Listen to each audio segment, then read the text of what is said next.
இந்த ஒரு மிஸ்டேக்ஸ் நீங்க ரிப்பீட்டடா பண்றதுனாலதான் நீங்க ஹையர் டாக்ஸ் ரேட்ஸ் பே பண்றீங்க ஃபார் யுவர் இன்கம். ஆனா பிசினஸ் பீப்புள்ஸும் சரி, ஹை நெட்வொர்க் இண்டிவிஜுவல்ஸும் சரி, அவங்களோட இன்வெஸ்ட்மெண்ட்டை இதுல கண்டிப்பா பண்ணாம இருக்கவே மாட்டாங்க. என்னங்க எனக்கு ஒண்ணுமே புரியல. அதுதானப்பா எனக்கும் புரியல. அது என்னன்னு தெரிஞ்சுக்கணுமா? அதுக்கு முன்னாடி டெய்லி மார்க்கெட் அப்டேட்ஸ்க்கும் இந்த மாதிரி யூஸ்ஃபுல்லான ஸ்ட்ராட்டஜி ரிலேட்டடா இன்வெஸ்ட்மெண்ட்ஸ்க்கும் நம்ம பேஜை ஃபாலோ பண்ணிக்கங்க. அது என்ன ஸ்கீம்னு பாத்தீங்கன்னா ஆர்பிட்ராஜ் ஃபண்ட் அப்படின்னு சொல்லுவாங்க. நீங்க டிஃப்ரெண்ட் மியூச்சுவல் ஃபண்ட் ஸ்கீம்ஸ் கேள்விப்பட்டிருக்கலாம். ஆனா இந்த ஆர்பிட்ராஜ் ஃபண்ட்ஸ் எப்படி ஒர்க் ஆகுதுன்னு உங்களுக்கு தெரியுமா? இந்த ஆர்பிட்ராஜ் ஃபண்ட்ஸ் எப்படி ஒர்க் ஆகுதுன்னு பாத்தீங்கன்னா, கேஷ் மார்க்கெட்ல ஒரு பிரைஸ் இருக்கும் அண்ட் ஃபியூச்சர் மார்க்கெட்ல ஒரு பிரைஸ் இருக்கும் ஃபார் அ செக்யூரிட்டி.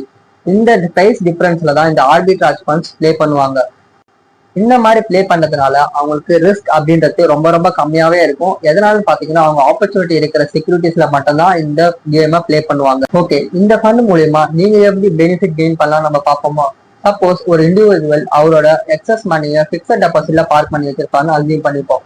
அதுல வர இன்ட்ரெஸ்ட் காம்பனன்ட் அவரோட ஸ்லாப் ரேட்ல தான் அவருக்கு டாக்ஸ் பண்ணுவாங்க.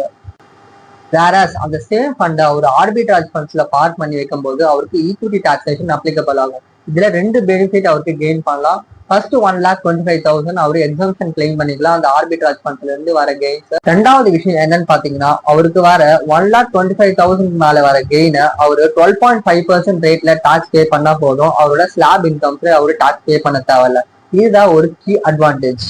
பிக்சட் டெபாசிட்ல இருந்து வர இன்கம் ரொம்ப ரொம்ப மோசமாவே அஃபெக்ட் ஆகும் இன் கேஸ் ஆஃப் அவரு சர்சார்ஜ்லாம் பே பண்ற மாதிரி இருந்தா. இந்த ஒரு ஸ்ட்ராட்டஜி உங்களுக்கு யூஸ்ஃபுல்லா இருக்கான்னு நீங்க கமெண்ட் செக்ஷன்ல மென்ஷன் பண்ணுங்க. அது மட்டும் இல்லாம உங்க ஃப்ரெண்ட்ஸ் அண்ட் ஃபேமிலிக்கு இந்த வீடியோவை கண்டிப்பா ஷேர் பண்ணுங்க.